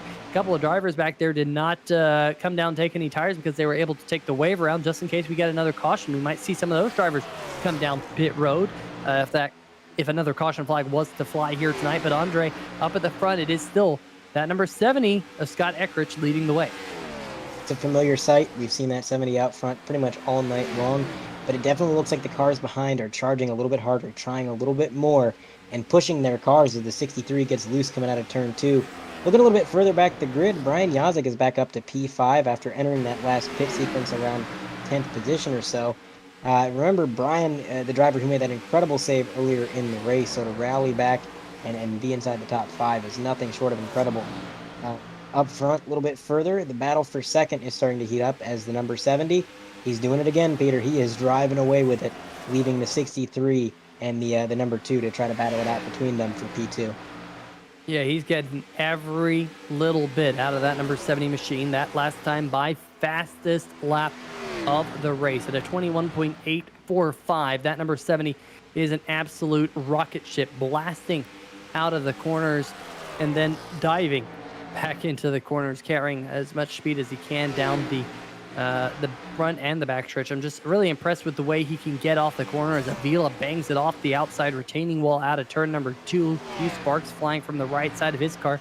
He's not out of the woods yet because he has the Carolina Simworks number 2. Greg Evans back behind him. Just 6 laps to go now. Tyler Seville, who's won a couple of races this year, his good season will continue. He looks like he might finish inside the top 5, running in 4th. Perhaps he could get a podium if those next 2 cars in front of him start racing. Brian Yazek, like you mentioned, in 5th. Jeff Yanish back behind him. Jordan Harnish in 7th. Kind of a quiet night for Jordan Harnish, but that's what he kind of needed in the number 27 machine. Now just 5 more laps to go. A bunch of the cars a little bit further back on the lead lap. We have 14 cars on the lead lap, but I think from 9th position on back, they're all on old tires. They took the wave around under that last caution to see if they could get a little bit lucky. So far, nothing doing for them as Corey Silva, Thomas George rounding out your top 10, right behind Michael Krobach, who got the lucky dog under that last caution. But under the left-hand side of your screen, you see your race leader, Scott Eckridge. He has clean track in front of him. On the right-hand side, you see the battle for second here, Andre. And it has been these top four now for quite some time. I know, Steve Yenish was up in that battle until that contact there with the number 2 machine, and that is definitely a tough night for Steve, all things considered. But, the 70, the 63, the 2, and the 11, they definitely deserve where they are currently out there on the racetrack. As you see the 55 and the 27 and the 89, this is battle for position here, folks. 5th, 6th, and 7th between Yazik Harnish and the number 89 of Jeff Yenish. 2 laps to go. 55 made a bold block last time around, and he's doing it again this time as he gets loose contact from the 89. The 89 goes around. Will they make it to the line and take the white flag? The caution flag flies just before the leader reached that white flag. This changes everything. Yeah, what a tough night for the Yenish brothers after all that speed out of both of them. Now they are both junked up race cars. Both of the Tampa SUV Rentals.com's Toyotas not having a great night. Let's see what happened here. I think they kind of stacked up behind the number 55 machine, and man, that is one of those Dover deals where the backstretch, it narrows up coming out of turn number 2. A couple of cars going over that big hump there. Andre might have gotten a little bit loose and just scrapping for position with 2 laps to go. That is a tough break for the 89 machine of Yenish. Luckily, the 27 Harnish able to get away with that one without any incident. Yeah, that was, I think you're right. There was just a stack up behind that 55 and just really nowhere for anybody to go. And you said it's one of those Dover deals, and that's absolutely right. It's a good example of why making a little mistake at this track is so much more costly than anywhere else, because you can see as he came out of the corner, it was just no room for error. He had a car behind him, a car ahead of him, and around he went. And the inside wall, outside wall, they were both right there, and it was just utter chaos. So, again, a bad night for the Yenish brothers. Both of those guys looking to get a top 5 tonight early on in the race. They've been running phenomenally all night long. Unfortunately, not going to come to fruition. Steve Yenish currently running multiple laps down after getting some damage repaired. He's currently being scored in 22nd, 3 laps down. And the 89 currently being scored in 8th, but he's going to have to get some damage repaired, and I believe he's going to be handed an EOL penalty as well, which is going to drop him a little bit further back down the grid. So, yeah, bad night for the Yenish brothers. It was really looking good, but I got to tell you, those cars have been fast week in and week out. Tonight's a bummer for them, but you got to kind of take the bad with the good and the good with the bad. You got to think these Yenish brothers have found something this season, and they got to keep their heads up, because going into next week, they're going to put this behind them, and I think we're going to see some more good runs out of them before this year is over for sure. But this restart, Peter, it's going to be interesting, because that 63, now he's going to be starting on the high line. Last time, I think he's going to start on the outside. It looks like that's what he's lining up to do here, but nothing official yet. I was surprised on that last restart to see that Eckridge had chosen the outside lane. That's the first time he's chose the outside all night long, and now maybe looking to take the bottom again. So nope, 70 going up high again. So now the second time after choosing the bottom the first 3 restarts we had. Interesting strategy call. Yeah, definitely an interesting strategy call, but we're going to have to watch a couple of the cars a little bit further back in the pack, Andre. A couple of those cars who took the wave around under the last caution just came down pit road. I'm talking about Thomas George in 8th, Corey Silva, Will Worsler, Adam Jersky, Woody Mahan, and Grant Brown. All those drivers will be on fresh rubber here. Granted, there's only 2 laps. I don't think they'll be able to get up to Scott Eckridge in that amount of time. However, they might be able to squeak out maybe a top 5. And of course, with that fresh rubber, they'll be able to work their way around the racetrack a little bit faster. Your leaders, for comparison, have about 12 to 13 green flag laps on their tires before this last caution flag came out. It's caution flag number 4 of the night. And indeed, Scott Eckridge will be taking the high line here for green-white checker number 1. We had the green, white, checkered TV in the chat. This is your time to shine, green, white, checkered TV. It is a green, white checker here in the Hacksaw PC's Premier Cup Series. Gunskins.com, Dover 150. Make that the Dover 155, it looks like, once we go back green. 155 plus. If we have another attempt at green, white checker, we can have 3 here in the Hacksaw PC's Premier Cup Series. The joy of driving, saying, come on, Scott. Rooting on Scott Eckridge up there at the front. The first Windows XP gamer in the chat as well, with a lot of E's. Not sure who E is rooting for. Trying to see if there's any driver with E. I guess Scott Eckridge. Make the most sense. Maybe rooting on him. Timothy Austin rooting on Tyler Seville. As the pace car comes down pit road, Andre, we're about to go back green.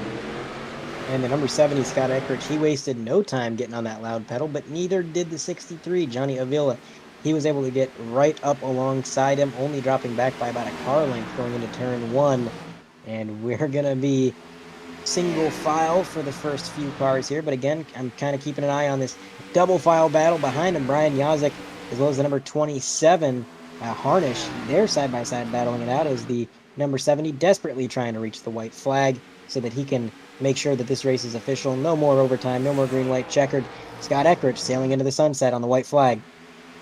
Also in that picture in that battle for 5th is also Thomas George on the fresh rubber. In fact, they're going to go almost 3 wide down the backstretch. They do not. The 00 Grant Brown reckon on the backstretch, but coming out of turn number 4, winner for the 6th time this season, Scott Eckridge in the Amsoil Chevrolet goes to victory lane here on the Hacksaw PC's Premier Cup Series.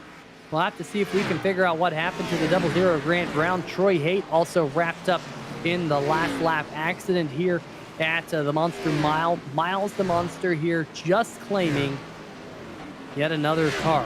Johnny Avila, hard-earned second position here tonight. Greg Evans rounding out your podium here tonight, but it will be the 70 of Scott Eckridge burning it down once again here on the front stretch, Andre. And it was a dominant victory. I mean, that number 70 was out front pretty much all night long, and it seemed like he could do no wrong, whether he started on the low line, started on the high line. He was always able to get out to an immediate lead and drive away with it. The 63 came across radio when they finished the race, said good win. A lot of congratulations going on, and it's been a very dominant season out of Scott Eckridge in that 70 car. Yeah, we'll undoubtedly move him up to second position in the point standings as well, passing the number 11 of Tyler Seville on the charts here tonight. Steve Yenish has promptly left Dover, Delaware. Probably doesn't want to see this racetrack again. A couple of the other drivers quickly bouncing out as well, as it kind of was one of those nights, Andre, where you either had a good night or you didn't have all too great of a night. We ended up with just 15 cars on the lead lap at the end. Will Worsler in the 29 machine must have been involved in an accident with Grant Brown.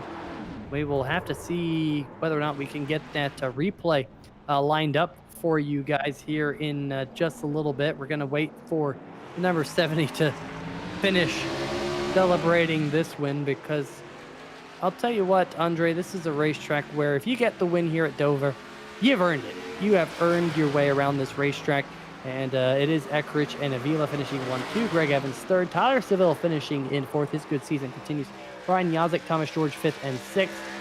Then in 7th, Jordan Harnish, Corey Silva in 8th, Michael Krobach 9th, and rounding out your top 10 there, driver number 84, Woody Mahan. Right outside your top 10, Adam Jersky in the Beef Jersky's Cheesecake car is going to bring it home 11th. Jason Stewart behind him. Jeff Yenish, after a heartbreaking late race incident, is going to bring it home outside the top 10 in P13. Grant Brown behind him in 14th. Will Worsler 15th. John Eckert the 4th in 16th. AJ Digby 17th after some late race troubles. Michael Larch 18th. Looking back to 19th now, it's going to be Kevin Stone, and rounding out your top 20, Tim Knott in the number 41 Gunskins.com stock car. I forgot the manufacturer. I apologize. It is a Toyota Camry. Anyway, I mean, they're all just cartoon race cars, aren't they? So, Troy Haight in the number 28 going to come home in 21st. He was also involved in a late race accident, a last lap accident in his car. Steve Yenish finishing 22nd after being Very, very fast in the middle portion of the race here tonight. Mark Myers in the 04 got caught up in an accident there with the number 86 machine around the 1/3 race distance. Richard Fletcher, 24th. Pete Baskins in the number 39. He had an up-down night, unfortunately ending on a down, finishing in 25th. Jamie Moore finishing 26th. Jonathan Olstein, Evan Black rounding out your top 28. Finishing in 29th here tonight, Todd Kirkwood, Nick Curling in 30th. Mitch Brown, Alan Young, and Doug Mullins round out your 33-car field. So let's see if we can get this replay lined up. The joy of driving saying Scott Eckhrich's team is Graphics LC Motorsports, GRAAFIX LC Motorsports. And thanks for that, the joy of driving.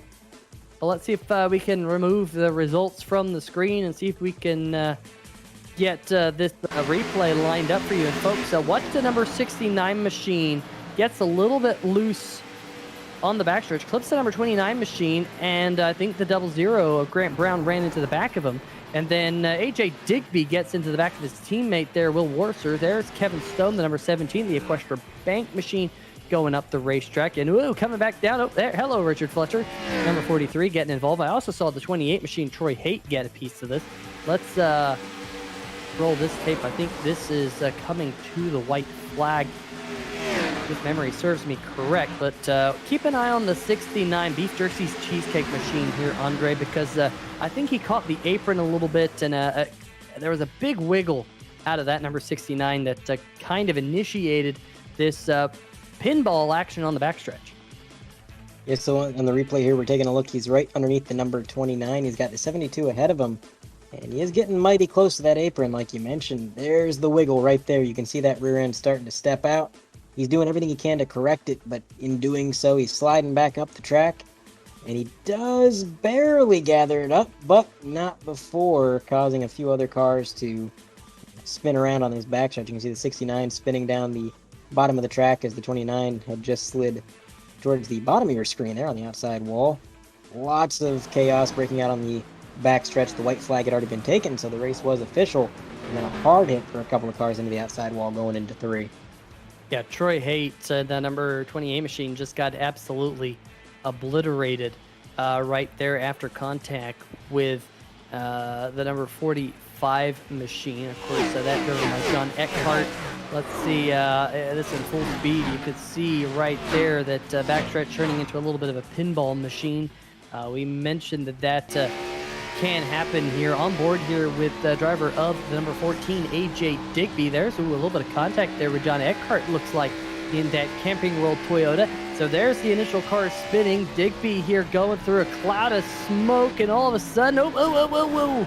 Right into the back of the team owner there. I'm sure Nicky Worsler won't be all too happy with that, because Nicky will be the one footing the bill, the whole $0.00 on those couple torn up race cars right there.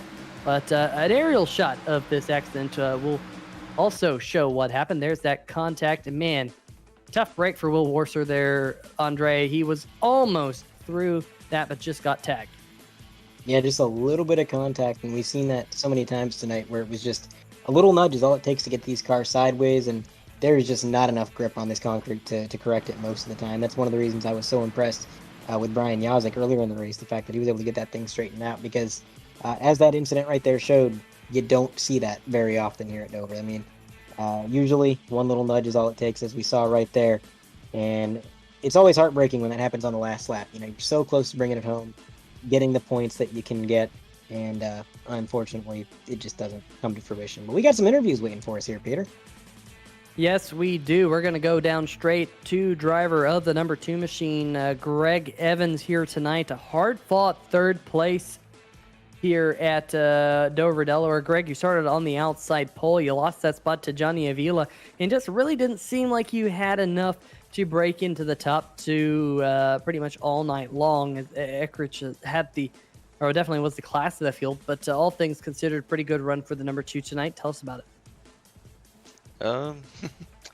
The aero package that iRacing has released absolutely sucks, honestly. I mean, you can't do anything. And I hate to say anything about it, but I mean, I caught Johnny there from like 2 or 3 seconds back. Him at 23 got there, couldn't do anything. Like as soon as you get within 2 or 3 tenths of somebody, it just takes off plowing. And I mean, at Dover, there's no multiple grooves yet. They hadn't fixed that. So I mean, it's frustrating when you know that you've got a faster car, and like I said, you catch them, get there, can't go nowhere because they're running the same. Everybody's running the same line. Then you try to go up a little bit to get a run. Then you burn the right rear off of it trying to make it work. Dude, it's frustrating. I love racing and stuff, but you hate sitting here spending an hour and a half, 2 hours every night to sit there and just run single file. iRacing's got to do something. Yeah, definitely. We saw a lot of single file here tonight. I would say, for the most part, we saw more single file here at Dover than what we're typically used to here running this racetrack. But like you said, kind of an element of this current package that iRacing has. But hopefully that might be a little bit better at Charlotte Motor Speedway with the fact that iRacing has reworked that racetrack just a little bit to give it a little bit more width and not so single groove next week in the Sim Speed Shop Wheelman Showdown World 300 at Charlotte. Are you expecting a different show next week at Charlotte, or kind of the same deal? Honestly, I hope and pray to God that that's a different show. But I really doubt it. It just stinks. On one of those runs, I seen the 23, Steve, he was catching me by like a tenth and a half a lap, and all thing I did was back up to him and got him within like 2 tenths of me, and then started running his line and mirroring him, and I was doing more mirror driving than I was out the front windshield, and it stalled him. If you can't get cars within 2 or 3 tenths of each other without them plowing, it ain't gonna do anything. It don't matter what you do. So I hope they fix something. It's been like this for a couple months now, and it's not fun. I know they're trying to simulate as real as possible, and I know that there's a lot of aero stuff that happens in the cup racing and stuff like that, but man, it's I hate to imagine that it's that bad. If it is, then I understand where all the drivers are coming from. But man, it's just it's very frustrating. You can't. There's no point in saving tires anymore, because you get to the car in front of you and you have to push the heck out of your car to even try to get close to them. So then you just negated all of your tire saving. So it's like if you're going to pass somebody, do it within the first 2 or 3 laps, and then just start running their line if they catch you again. It's horrible. Definitely gonna be interesting how the new next gen car is affected by that one. That is for sure. Greg, before we let you go, you got any shout outs for us here on 3Y TV? Yeah, I mean, I got to thank Maverick Designs or Maverick Concepts, iRacing, iFlag, Carolina Sim Works. Oh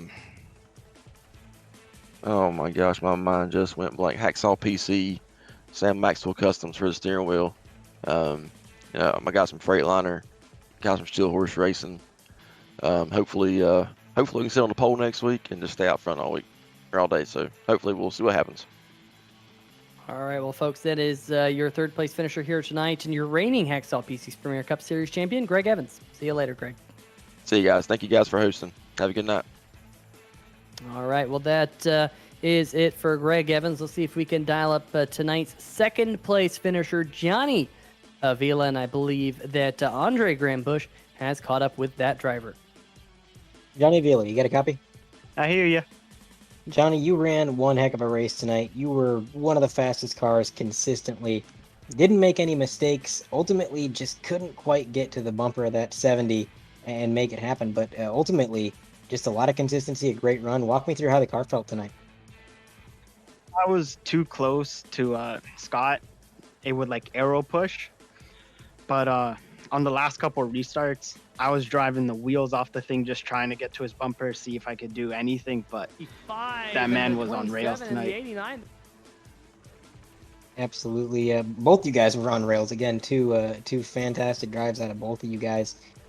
We heard a lot from our third place finisher about the arrow push, and now you're kind of mentioning it a little bit there, saying how you get close to somebody and it's almost a hindrance to you to be close to them because it takes away the handling of your car. How big of a struggle was it to pass out there tonight, just in general? Well, it was tough because if you're right behind somebody, like within a half a second, the arrow push is pretty strong. That's why whenever I saw Greg coming close to me, I always tried to just step it up a bit, not try to save my tires as much, just trying to keep him there and maybe burn up his right front with the arrow. Absolutely, and it worked out for you. Brought it home, P2 on the podium. Can't complain about that. It's a good points day, and we're looking forward to Charlotte. What are your expectations there? Going to carry this momentum forward? Hopefully, I did pretty good at Texas, so at the 1.5 miles or even at Dover, they seem to be my better tracks. So hopefully, I can fight Scott and Greg for a win. Absolutely. We're looking forward to it. Well, before we let you go, Johnny, any shout outs or thank yous you'd like to make? Just want to continue to shout out everybody that puts this league together. Want to shout out the competition. People are respectful on the track for the most part, and it's fun battling these guys. And also want to thank you guys up in the broadcast booth, always delivering a great race. All right. Well, Johnny, we thank you for your time. Congratulations on your podium finish, and good luck next week, man. Thank you. And that was your second place finisher, Johnny Avila. And now Peter Short has our race winner, Scott Eckrich. Yeah, I'm down here with Miles the Monster in victory lane. We're standing alongside Mr. Scott Eckrich. And Scott, winner from pretty much start to finish here tonight. Started on the pole, picked up your 4th consecutive Midwest Simulations Pole Award at the top of the show, and back in victory lane for the 6th time this season. You looked like you were out there in your own race on rails in that Amsoil Chevrolet here tonight. Tell us about it. Yeah, we kind of focused tonight on the qualifying speed because we knew this is an air track. You could be slower than the guy behind you as long as you keep them in dirty air. So just focused real hard on that qualifying lap tonight and seemed to get that done. And then, obviously nailing all the restarts here and the pit stops to keep that track position because you lose that track position here. It's real hard to get around someone to get it back.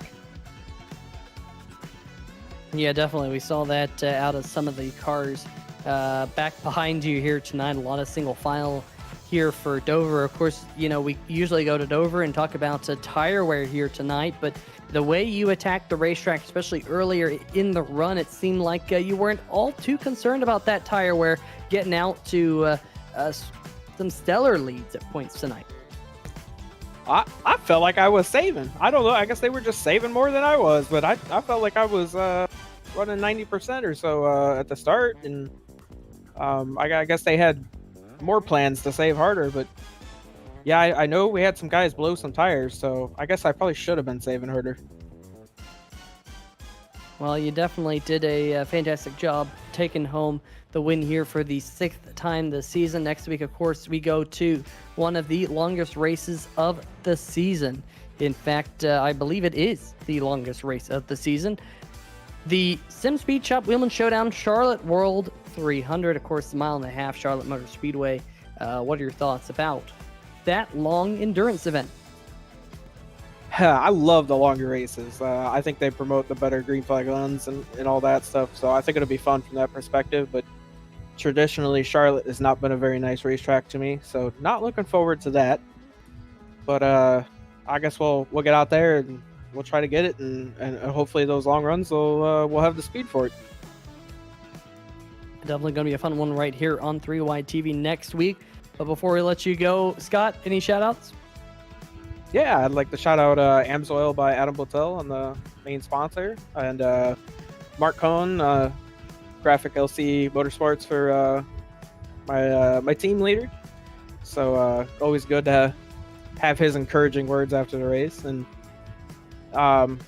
you know, and the LPM guys for those practice sessions as always, and then lastly, you guys up there, you know, putting on these killer broadcasts every week. We really appreciate it.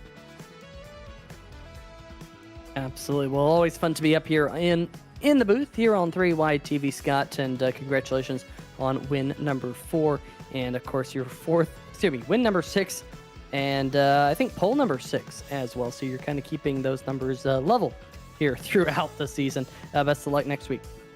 Okay, let's go 7-7. All right, well, that's going to do it with our race running interview with the Amsoil number 70 right there of Scott Eckrich. We went through the race rundown just a little while ago. You had it up there at the top of your screen, so we're not exactly going to do that again here, Andre. But, you know, before we go, any final thoughts about here tonight in the Gunskins.com 150? I just want to say, every time I watch these guys race, I'm always impressed. Dover is one of the toughest tracks on the schedule. There's a lot of tough tracks on the schedule, but this one especially so. And to only have 4 cautions, 2 of which being late race restarts, which you always expect, give or take, especially at a track like this, it was just great to watch. I mean, these long green flag runs, watching how everybody managed these cars, even if they weren't handling the best, even if they had a little bit of aero push and some of the guys were getting frustrated, which is to be expected. It was just a great show all night long. And again, thank you guys for having me on, and hopefully the viewers at home had as much fun as I think we did. Definitely had a lot of fun up here in the booth. Big shout out to gunskins.com. Make sure you check them out if you have any gun hardware. They have some really cool vinyl wraps for your gun, everything from an American flag to some really cool camos. Very, very cool product, and great to have them on board here tonight at Dover and a couple of other races this season that they are sponsoring, including Gunskins.com Brickyard 200 on July 28th. Of course, they sponsored the Gunskins.com Phoenix 150 and the Gunskins.com California 200 earlier in the season. So definitely a big sponsor here. And also going to be sponsoring the championship night, the Gunskins.com Phoenix Championship 200 on November 3rd to round out the 2021 Hacksaw PC's Premier Cup Series. Big shout out to Hacksaw PCs as well, Midwest Simulations, for sponsoring the pole shootout here in the American Sim Racing Series, as well as all the other sponsors making the Hacksaw PC's Premier Cup Series possible. Big shout out to our friends over at Sim TV for the camera angles that we brought you here tonight at Dover, Delaware, the Monster Mile. Definitely a lot of fun, and great to have those camera angles giving you guys a little bit better of a look of what goes on here around this roller coaster of a racetrack. But for myself, Peter Short, Andre Grandbush, and Carlos Acosta in the production truck, have a good night, and we shall see ya.